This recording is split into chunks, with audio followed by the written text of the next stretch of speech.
Okay, good evening, everybody. First, you want the good news or the bad news? Okay, so last week, apparently, six minutes into the recording of the tape, there's like this other conversation going on. So I was asked if I could repeat last week. It's not going to be a repeat, obviously. I say, it's not like, a script that I'm working to here. So we will maybe go over certain things that were said before. But this week, we're going to be carrying on the chapter 16, the mitzvah of the midah, of tahara, of purity. Tahara. Interesting, this week's parsha is Parshas Chukas, which is all about the mitzvah, the Parah Aduma, by which somebody can purify themselves from the spiritual impurity, the miasma that comes from contact with a dead body. Now, I don't know if I mentioned this before, but if I did, you'll forgive me. It's always worth repeating these ideas because they're deep ideas. What is the idea of tahara, before we go any further? What is the idea of purity, impurity? We're clearly not speaking about physical decomposition because a Jew who dies, his body is the Avi Atumot, literally the granddaddy of all impurities. When the soul leaves the body, it leaves a vacuum there, which is the most tomei thing that can possibly be. So let's first of all understand what these words are coming from, what they're related to. The word tameh is connected to the word satum. Satum means sealed, and we'll understand that a little bit later, why the idea of tuma is connected with being sealed. And conversely, the idea of tahara, of purity, is to do with translucency. If you remember in the Teva, in the Ark, Noach put a tzohar, toha, the connected words. So Rashi has two understandings of what the word tzohar means. One means a jewel, a shining jewel, the other one is a window. Both are these ideas of transparency, translucency, the able to see through, so to speak. The most exposed part of the Mizbeach, it was called the Taharo Shel HaMizbeach, the open place, the most exposed part of the Beis HaMikdash. It was the Mizbeach there. So let's try and understand these ideas. First of all, let's go back and understand why should it be that a dead body should be considered to the Avi Atumas. There is nothing more tameh than that. That is the nth degree of tuma. Why is that? So there's a pasuk in Devarim which says, Kodesh Baruch Hu says, "Machatzti ve'enei arpa." Machatzti means I have cut down, I've slaughtered, I've cut down, destroyed. Ve'erpa, and I will heal. Chazal darshan, machatzti? Machatzti can be read as machitzati.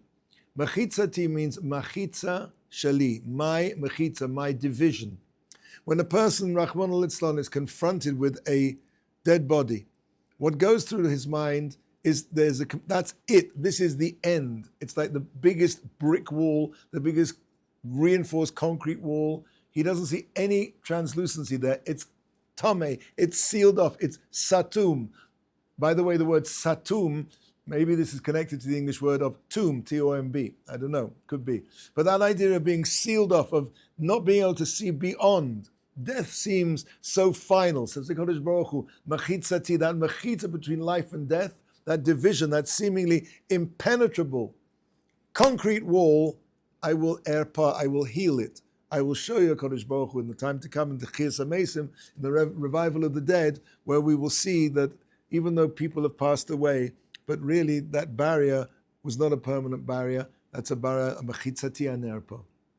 Okay, so this is the week of the Parah Aduma, the way a person can purify himself. We're not going to go into that now, but we are talking about the idea of tahara, of purity.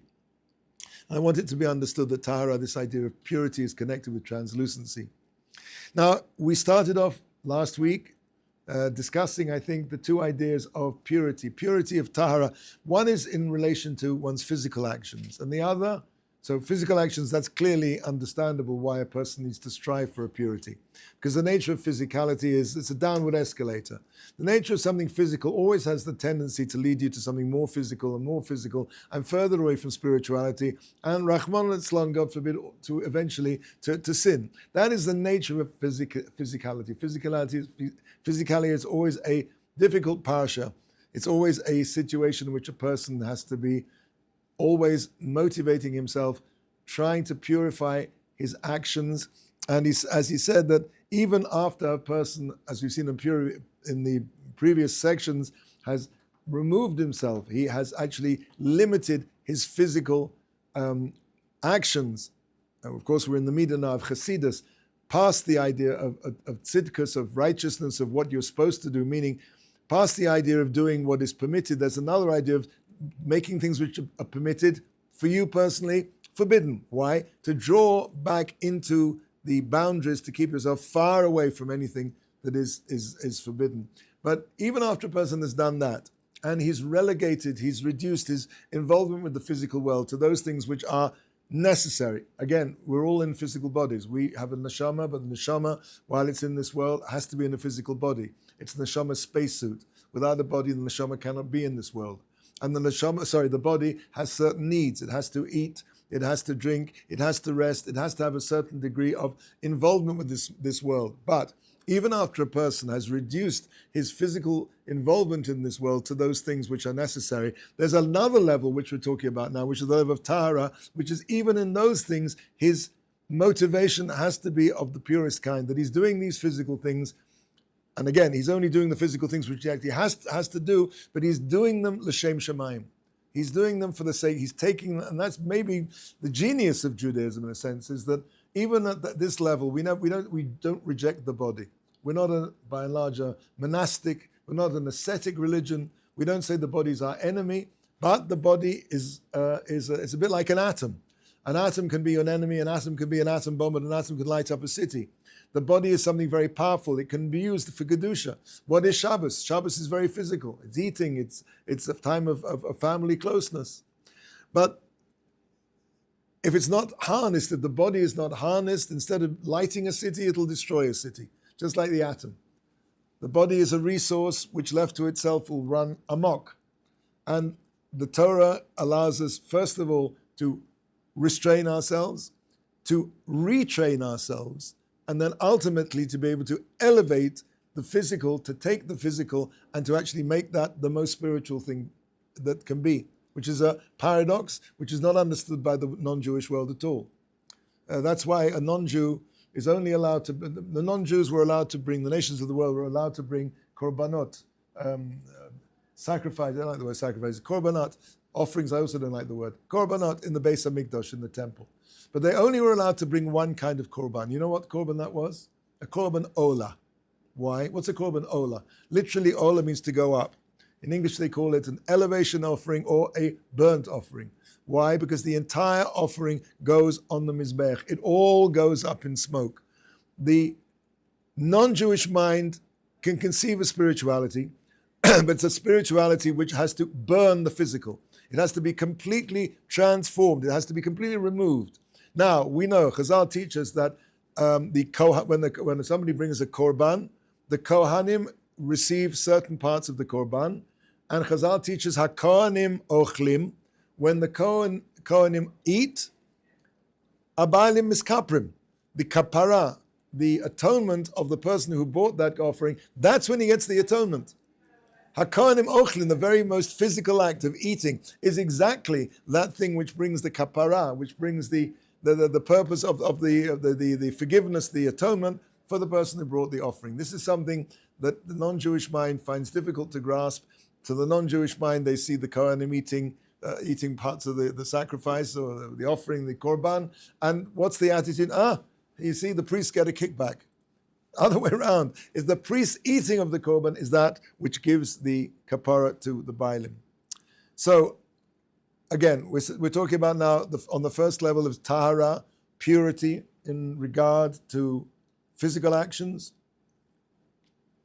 Even those physical things that we, by dint of being human beings, have to do, they should be accompanied, they should be preceded with the kavanot, with the understandings, with the pre-meditation, quite literally, the pre-meditation before you actually do the action, you premeditate, you focus, you mechaven, it's called in Hebrew, on I'm doing this for the sake of whatever it is, for the sake of Shabbos.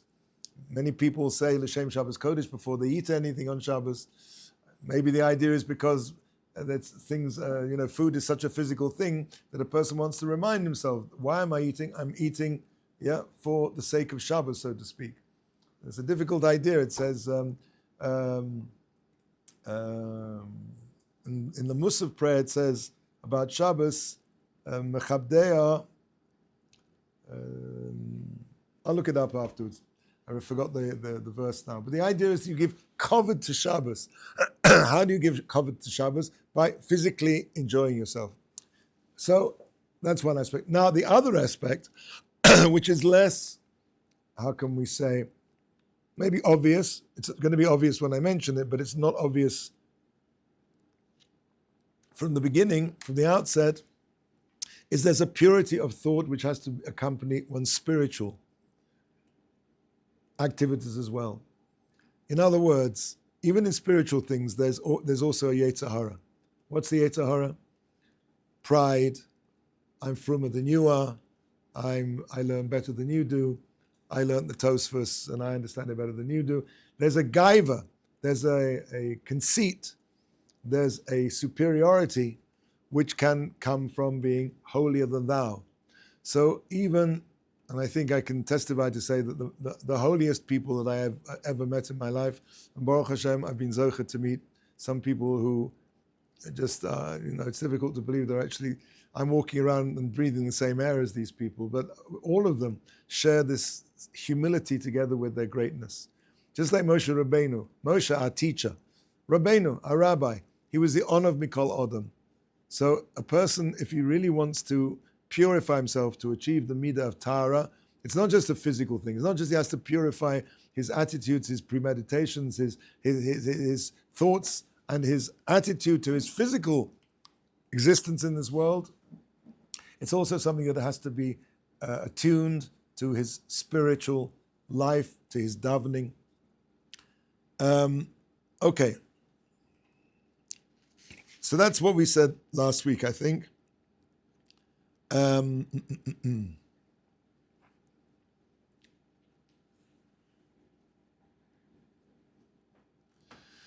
right, so,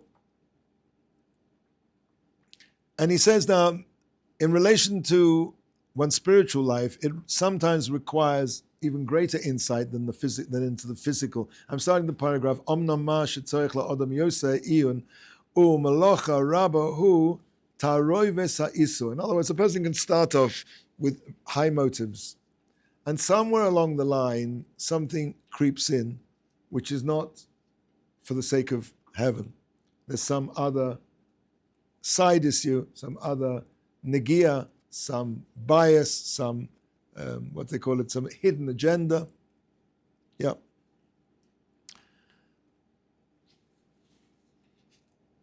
And as we said, it's not that HaKadosh Baruch Hu rejects that. It's a big chesed of Hashem, because as we said before, the whole idea of Tahara is that when a person's facing HaKadosh Baruch Hu, when he's working for Hashem, so to speak, and Hashem, by definition, is the purest of the pure. There is that he is the epitome of Tahara, by definition. So obviously the divine service has to be, if it's really acceptable, really should only be the purest of the pure. And one might say that if that's the case, then anything which is not 100% pure, I think we mentioned this in previous weeks, you see on boxes of orange juice, 99% pure. What's that saying? It's not pure. Anything, purity is an absolute. It's not something which is possible to be somewhat, or any kinds of percentages involved. So HaKadosh Baruch Hu, the degree of Tahara which should approach the service of HaKadosh Baruch Hu should be something which is 100%. And if it's not that, it's goanished, mit goanished, it's nothing.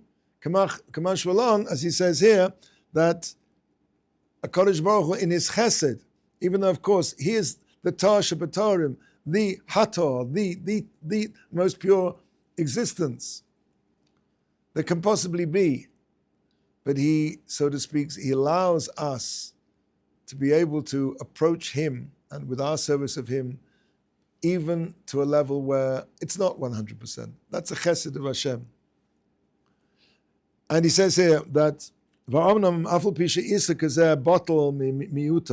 it's true that a hidden agenda, a wrong thought, a desire to be noticed, a desire to derive covered from one's spiritual activities, from one's davening, from one's learning, whatever it may be.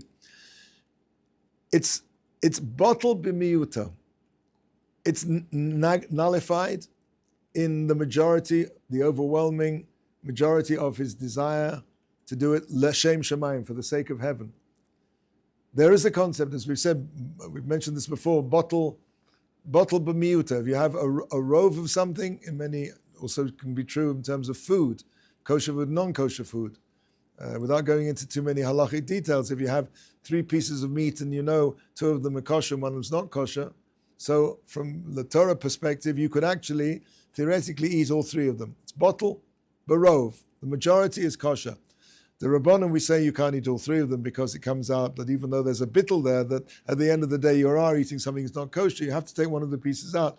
But the point here is that there is a similar concept when it comes to spiritual things. That provided the majority of one's intention is l'shem shamayim, if there is a nidnud, if there's a speck of something, or even maybe more than a speck, maybe even, let's say, 49% of glory, of self-seeking, which is a high percentage, but nevertheless, if 51% is l'shem shamayim, it's still okay. However, big however, we know that in Avodas Hashem, for it really to be pure, the deed which it contains is containing something, it's not completely pure. And as we said, in Avodas Hashem, our aim has to be that it's 100%. And as it says, just as we know that in the menachot, the flour offerings which were brought on the mizbech, on the altar, they had to be sifted 13 times to remove any kind of dross, any kind of bran, any kind of impurity, any tiny pebbles or whatever it was. That's the only thing that can go on the mizbeach. So surely anything which is to do with avodas Hashem has to be perfectly pure. Only the choicest of our actions, entirely free of any kind of imperfections, negiot, hidden agendas. Now, as we said, we're not saying that anything that doesn't come up to that standard is rejected. We just gave this idea before that it's bottled b'miyut. However, Hashem, as we know, is not. It doesn't hold back. No mechapas chama kol beria. Any good action, even the dogs who didn't bark at us when we left Mitzrayim, are rewarded with the fact that we throw them treif food for them to eat. HaKadosh Baruch Hu rewards all of his creatures in accordance with their worth. But because all those who really love Hashem, and this is really what we spoke about last week as well, the idea of Ava. Ava, when a person loves somebody, he wants it to be the best. He wants it to be completely directed to holiness and nothing else. And anything which, as we said, is 99%. We saw this idea before, talking about the Shlemei Adas, in the idea of Zihirus, people purifying themselves on the lower level, one of the lower levels of the ascent of the path of the just, was this idea that there were 3 groups of people, the Shlemei Hadas, who were the top level, so to speak, the Beinonim, and the lowest level. So that top level there of people just cannot abide the thought by virtue of, because they're Shlemei Hadas, they're people who want that anything less than 100% to them is worthless. Now again, it's not worthless, but in somebody's eyes who's interested in perfection, who loves Hashem, it will be, so to speak, worthless because he didn't achieve the object of his love, which is to be as close to Hashem as possible. and that's only going to happen to the degree that he's able to purify his motives in everything he does, be it physical or spiritual.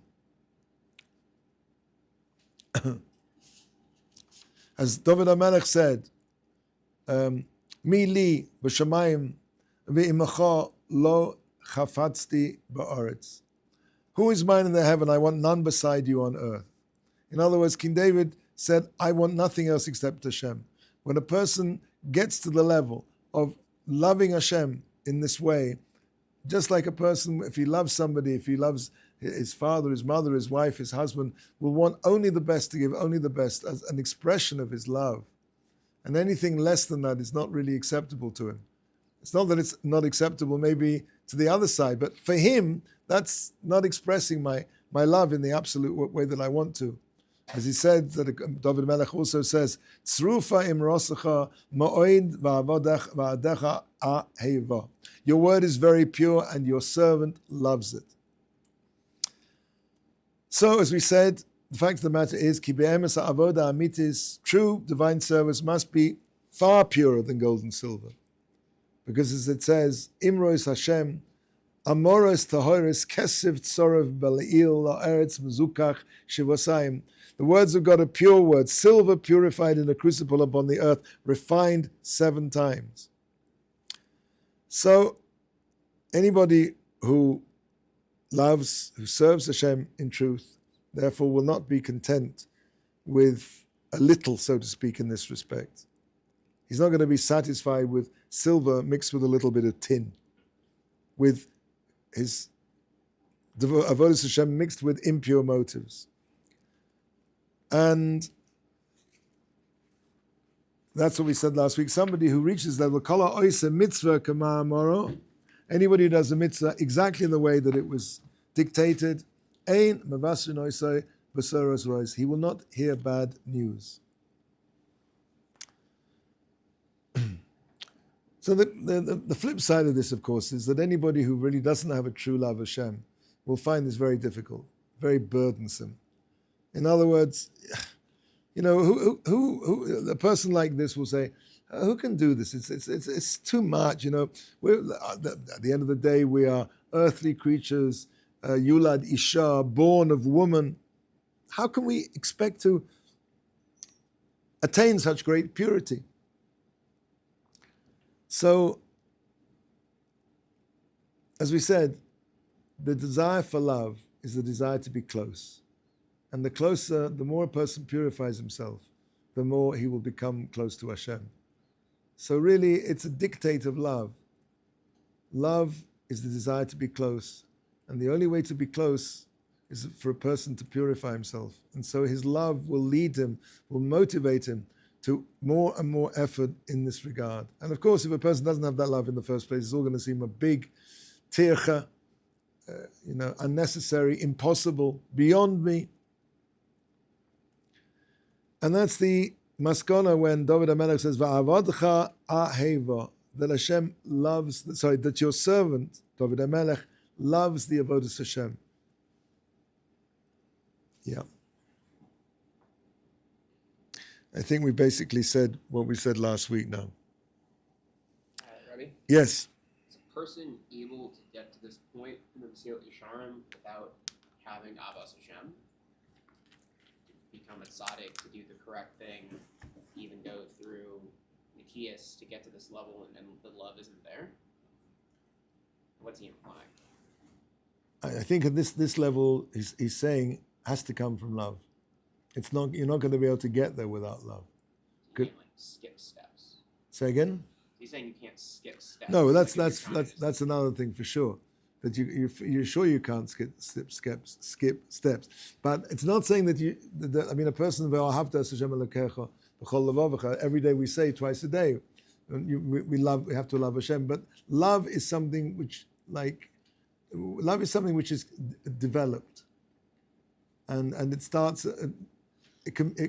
love can be bloom and love can wither. So the more a person takes steps to purify himself, the more his love will be for Hashem, Mimela, because the more he's giving to Hashem. and the more his love of Hashem is, so the greater he will therefore be encouraged and how do you say, drawn to purify himself. So it's a symbiotic relationship. The more a person loves Hashem, the more a person will want to purify his avodas Hashem. And the more a person purifies his avodas Hashem, the greater will be his love. So I want to try and get to the end of the chapter here. So as we said, someone who's more skillful, he puts it, in purifying his hearts close to God and more beloved by him. So David forewarned Shlomo his son, Ki kol levavos doresh Hashem, v'chol yetza machshavos mevin. That Hashem searches all hearts, understands all the hidden thoughts of a person's and the desires of the hearts. And that's what we said, and I think we spoke about this last week, Rachmana liba boy, that Hashem desires the heart. And I don't want to go into it again, but this is the subject of a machlokas, really between maybe the Hasidic approach and the more Litvischer approach to divine service. I think nowadays everybody agrees that you're going to need both. Without the Maisa mitzvah, without doing the mitzvah, I think I gave the mashal probably more than once of if a person does a mitzvah with tremendous kavanah and all the purity in his heart that he can, let's say that's worth 1,000,000 in terms of points, if we're going to give points. And if he does the mitzvah without any kavanah whatsoever, provided of course it's not like Krishma where the kavanah is part of the mitzvah, let's say that you could do the mitzvah without, let's say with the minimal kavanah, so that'll be a 1. But a person who has tremendous kavanah but actually doesn't do the Maisa mitzvah, that's 6 zeros. So I think everybody agrees to that. It's a question of stress. Here the Mesilas seems to be saying that Hashem, Rachmana liba boy, Hashem wants the heart. And the heart is the main thing. He seems to be stressing that here. It's paramount importance. It says is V'nei halev hu hamelech l'chol cheicha haguf v'noeg ba. The heart is the king of all the body, and it guides everything. V'im hu eino mevi atzmoi el avodaso yisbarach. And if the heart itself doesn't bring itself to Hashem, ein avodas shah he'evarim klum. So to speak, the avoda of the rest of the body is nothing. Ki el asher yeh shama ruach halev leleches yeilchu. Because the limbs of the body only act as a function of the heart. So here he seems to be coming very strongly down on the side of.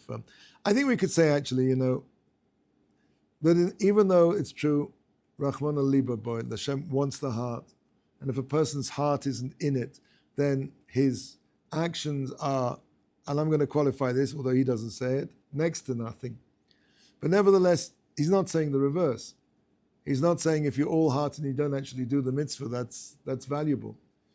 I don't really think there's a machlokas here. It's all a question of stress. What we're going to put the stress on could be that in the Hasidic circles, there's more stress put on the hislavus, the enthusiasm, and could be, I'm not saying this is necessarily true, because you see people in both camps, especially nowadays where all of these machlokas are a few hundred years old now, but it could be in the more Litvischer camps, it's more a stress on the diktuk of the precise parts of the technical part of the mitzvah.